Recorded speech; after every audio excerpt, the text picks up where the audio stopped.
चलिए बेटा बताएं क्या पूछना चाहती हैं। मेरी 2 बेटियां हैं, बड़ी बेटी है 23 साल की, छोटी है 16 की। बस उनके कैरियर के बारे में ही पता करना था, कैसे पढ़ेंगी, आगे कैसा क्या करेंगी, कैसे उनका भविष्य सही रहेगा। अच्छा अब बेटा मैंने ये लिखा, सुनिए। कल ये मेरे पास आई, मैंने इनसे कहा कि ये पंडों का सगा दरबार है, यहां बताने की जरूरत नहीं होती है। और मैंने इनसे एक बार स्पष्ट रूप से कहा कि बेटा आपने सरोज ने तो आपसे कुछ नहीं पूछ लिया, कहा नहीं। तो मैं फिर भी कह रहा हूं, आने वाले लोग पंडों का धाम जो आते हैं कृपया करके किसी को बताएं नहीं, क्योंकि तुम्हारे धाम की साख खत्म होगी।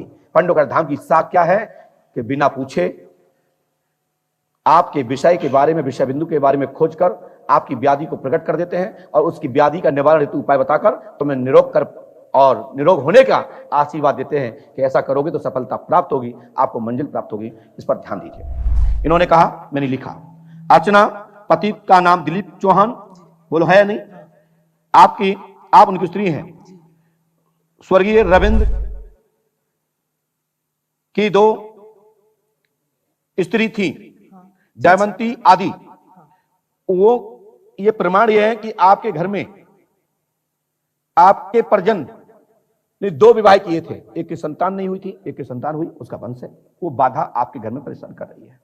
दीक्षा को चक्कर आ रहा, टॉन्सिल की शिकायत, सिर में दबाव, और साथ ही जब 7वीं और 8वीं क्लास के अंतर्गत होगी तब इसको टॉन्सिल की शिकायत रही है। इसके ऊपर ब्रह्म राक्षस और मायके के पितर और एक तंत्र कराई हुई शक्ति का असर तुम्हारी बेटी पर हुआ, और वो शक्ति आज भी घर में है। यदि शादी हो गई, भौरिया गई, जिसको बोलते हैं भौवर पड़ना, तो परिवार में बहुत बड़ी क्षति होती है। ये तो भगवान की कृपा है कि तुम यहाँ आई और आपको ये रास्ता मिल गया। और तुम यहाँ पूछने नहीं आई थी, देखने आई थी, इनके साथ आई थी। हम एक्चुअली देखने आए थे, मिलने आए थे कि आप कैसे है, क्या है यहाँ का। तो हम ऐसे हैं, देख लीजिए। हाँ, देख लिया। और फिर जब कल सबका सुना हमने तो फिर मन हुआ कि चलो पूछते हैं हम। तो पूछ रही तो देख लो। फिर उसके बाद ये दिक्कत आई, इन्फेक्शन बना, बाधा है। 2026 तक निष्ठा रखो, आपके घर में सभी सुख शांति होंगी। दीक्षा का, निष्ठा का कैरियर बनेगा, और निष्ठा रखो, दीक्षा और निष्ठा का कल्याण होगा, आशीर्वाद है। इसके लिए मंगलसूत्र गले में धारण करें। आप मंगलसूत्र तो पहना करो, क्यों नहीं पहनती? नहीं पहनते, कभी उतार देते, कभी पहन लेते। ये हमारा गुप्त रहस्य है। मैंने ये सब क्यों बोला?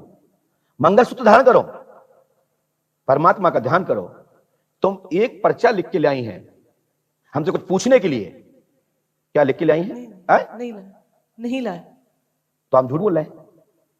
नहीं, ये तो हमने यही कल ही यहाँ सब देखा, फिर ये हुआ कि हम दीक्षा निष्ठा के बारे में पूछा। तो मन में लिखा, कागज पे नहीं लिखा ना? चलिए, लेकिन मैंने देखा कि तुम्हारे पास एक पर्चा है, पेज क्रमांक 23 डाल रखा है, उसमें 5 लाइनें मारी हैं। क्यों रखा है पता नहीं, तुम्हारे पास एक पर्चा है, उसमें 5 लाइनें हैं और उसका पेज नंबर 23 है। क्या आपके पास है कोई पेज? मुझसे बोलो। देखती हूँ पर्स में। अब आपने बोला है तो शायद निकले। यदि ना निकले तो मेरे से कहना।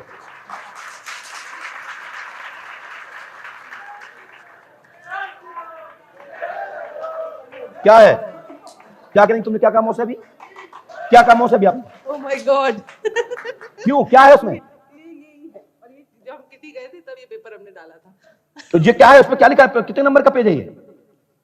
23। ये किटी मिटी बंद करो, इसलिए मंगलसूत्र धारण करो, किटी की चक्कर में पिटी बन जाती है। ध्यान रखो, ये पंडों का सगा दरबार है। ये शौक कर दिया आपको और एक होश में लाने की दवा दे दी।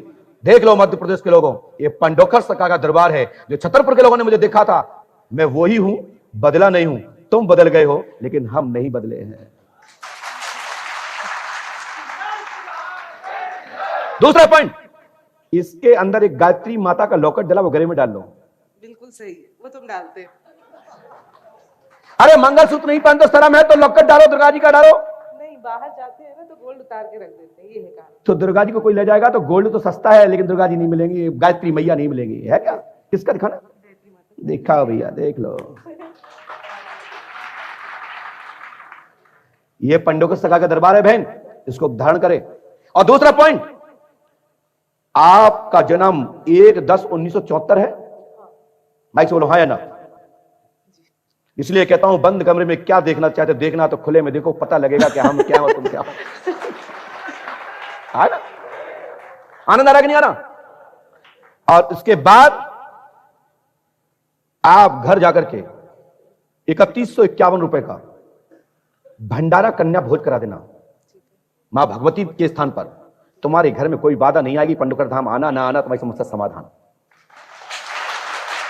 आते रहोगे तो कुछ मिलता रहेगा, नहीं आओगे तो मैंने आपको ट्रीटमेंट परमानेंट कर दिया, क्योंकि दिया के नीचे अंधेरा होता है। दिल्ली बंबई के लोग यहां महीनों घंटों रहते हैं, तुम्हें लग रहा है कि हम कब घर चले जाएं? नहीं, कल तो लग रहा था। अब लग रहा है? नहीं, अब जाएंगे तो है ही, पर अच्छा लग रहा है। अच्छा लग रहा है। चलिए धन्यवाद। एक कुछ पैसा दे दो आपको। क्योंकि मैं तो मांगता हूं। लोग कहते हैं आप क्यों पैसा मांगते हो? मैंने कि जन्म ही मेरा मांगने वाले ब्राह्मण कुल में हुआ है, मांगना है, सर्टिफिकेट है, तो मांगने में क्या दिक्कत है? ये कितने का है बेटा? 100 का है। चलिए 100 का नंबर है 8DM 374065। बिल्कुल सही। जब मेरा है तो मुझे लेने में क्या दिक्कत? दिखाइए। लोग कहते हैं पंडोकर सरकार शक्ति को इतना क्यों करते, क्यों बार बार इसे बताने की जरूरत पड़ती है? इसलिए बताने की जरूरत पड़ती है कि बुंदेलखंड के भगवान राम से कह रहे थे, लक्ष्मण जी से कह रहे थे कि ये मेरी व्यवस्था है, मैं जितनी सेवा कर रहा हूं वही बहुत नहीं, मैं बासन भूषण चुराने वाला व्यक्ति लंगोटी उठा के ले जाऊंगा। और ये प्योर बुंदेलखंड के हैं। मैं नहीं, हम प्योर बुंदेलखंड के नहीं है, कानपुर की हूं। बुंदेलखंड आ गए तो हमारी दोनों जगह ससुराल है, बुंदेलखंड में या कानपुर में। ध्यान रखो। दूसरा पॉइंट, 500 के खकरे नोट कहां है? वो भी रखे हैं।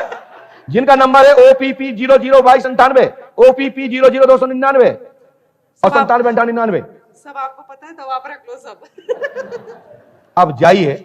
आपको ही मैंने रख लिया, पैसे है क्या चीज? आशीर्वाद। जाओ। जब पंडोकर सरकार ने आपको ही अपना बना लिया तो मेरी सोनोग्राफी हो गई, तो अब तुम्हारे पैसे तो हाथ का मैल कभी भी ले लूंगा। जाइए, मस्त रहो, संतों की शरण में जाते रहो, ईश्वर को मानते रहो, परमात्मा कृपा करेंगे, आशीर्वाद है। और तुम्हारी बाधा खत्म। 3150 रुपए का भंडारा करा देना, नहीं बाद में मौका नहीं दूंगा मैं। जाइए। आनंद आया तो ताली बजा दें। कह रहे हम बजा देते हैं, हमें सबसे ज्यादा आया आनंद। कह रही हमें सबसे ज्यादा आनंद आया। क्या बात है, वाह। हाँ बोलिए। एक तो आर्थिक समस्या है और मैंने 5 मकान बना लिए हैं, सब बेचने पड़ते हैं मेरे को। आपके पिता का नाम? रामदयाल जी। तुम्हारा नाम? कैलाश चंद्र कैलाश जी। हमने कैलाश कुमारी क्यों लिखा पता क्या नहीं। पता। अब ये तो मूड है, भगवान की कृपा है, कैलाश कुमारी लिखा है। पहले आप कुमारी तो नहीं थे? अब आपको पता है। चलिए, कोई बात? ये बड़ी भाई इतनी सी बात समस्या है जी। आपके घर में पितृगण की पूजा करते हैं? कोई पितर पूछते हैं? नहीं, वो पैतृक गांव में बिठा रखे हैं पहले। किसको बैठा रखा है? हमारे दादाजी को। दादाजी का नाम? मिश्री लाल जी। चलिए, हमने लिखा, पढ़े। कैलाश कुमारी जी पिता रामदयाल जी 4 दिसंबर को मृत्यु हो गई है, वो पितर बने हैं जी। मिश्री लाल जी के पिता रामचंद्र के पिता पितर हैं, इनको स्थान दीजिए। स्थान देना पड़ेगा, कर्ज अधिक हो गया है। 16 सितंबर 2022 से आपको कर्ज का पता नहीं लगेगा कि कर्ज चुकता कैसे हो रहा है, आपकी इतनी आय का मार्ग रास्ता बनेगा, आशीर्वाद है। 16 सितंबर सन 2022 से 24 एवं 26 तक चुकता होगा। ससुराल की संपत्ति भवन पर कर्ज जो लिया गया है वो कर्ज चुकता होगा, और ससुराल की हाय हाय तुम पे नहीं चढ़ेगी, जो मेरा आशीर्वाद है। जय बोलो पंडोकर सरकार की। कैलाश कुमारी लिखा गया है क्योंकि अपनी पत्नी का माल पर तुमने कब्जा लिया है। इसका अर्थ उत्तर हो गया, सीधा हो गया, क्योंकि तुमने अपने सारे की प्रॉपर्टी पर पैसा लिया है, यही है ना? हाँ, ससुराल संपत्ति भवन पर कर्ज लिया है तो कर्ज चुकता होगा। हाल में प्रॉपर्टी फंसेगी लेकिन प्रॉपर्टी डबल होगी, आशीर्वाद है, कृपा होगी। दीपा का जन्म 17/11/1970 को हुआ है, बिल्कुल जो तुम्हारी पत्नी है। जी। पूछो कौन लगा के जानते हो कि जानते हो? ना, मेरे को तारीख ध्यान है। याद है? हाँ। जय बोलो पंडोकर सरकार की। यहाँ किसी ने पूछा तो नहीं था? नहीं, किसी ने नहीं पूछा। तो आप समझ लो कि कैलाश को कुमारी कैसे लिखता हूं और कुमारी को कैलाश कैसे बनाता हूं। क्योंकि दीपा के भाई की संपत्ति को तुम रख करके अपना कर्ज चुकता किया। अब तुम्हारा टेंशन ये है कि अपनी पत्नी दीपा की कैसे इज्जत बराबर रखी रहे और कैसे कर्ज पटे, इसकी तो चिंता है। आपकी चिंता है, आपको ऐसा आप चिंता चिंता हमें तभी तो लिखा है। सुनिए, जन्म 17 को हुआ है, हरिप्रकाश की संपत्ति रखी है। आपके साले का नाम हरिप्रकाश है। ससुर जी का। हाँ ठीक है, ससुर जी का संपत्ति रखी है। उनकी पुत्री का नाम दीपा अरोड़ा है, आपकी स्त्री है। आपको सुधार होगा, आस्था श्रद्धा विश्वास रखो, धीरे धीरे सफलता प्राप्त होगी। वहां आपके ससुराल में किसी का दाग नहीं लगेगा, आप किसी का पैसा नहीं खाएंगे, मेरा आशीर्वाद है। 10,550 रुपए शीघ्र ही दरबार में पीछे जमा कर दें और आपकी बाधा आज से खत्म। और आपको अगली बार 3 दिन रुकना है। और हनुमान पंच अखाड़े में श्री राम श्री राम श्री राम की धुन करिए, इससे ही कर्ज पटेगा। आशीर्वाद है। और रास्ता बनेंगे और कर्म करोगे, फलीभूत होगा। रास्ता सुराग बनते जाएंगे, रास्ता बनते जाएंगे, काम में तरक्की होती रहेगी। आशीर्वाद है। थोड़ा दिखा तो दीजिए, मुझे भी देख लो। धन्यवाद। बोलिए पंडों का सरकार।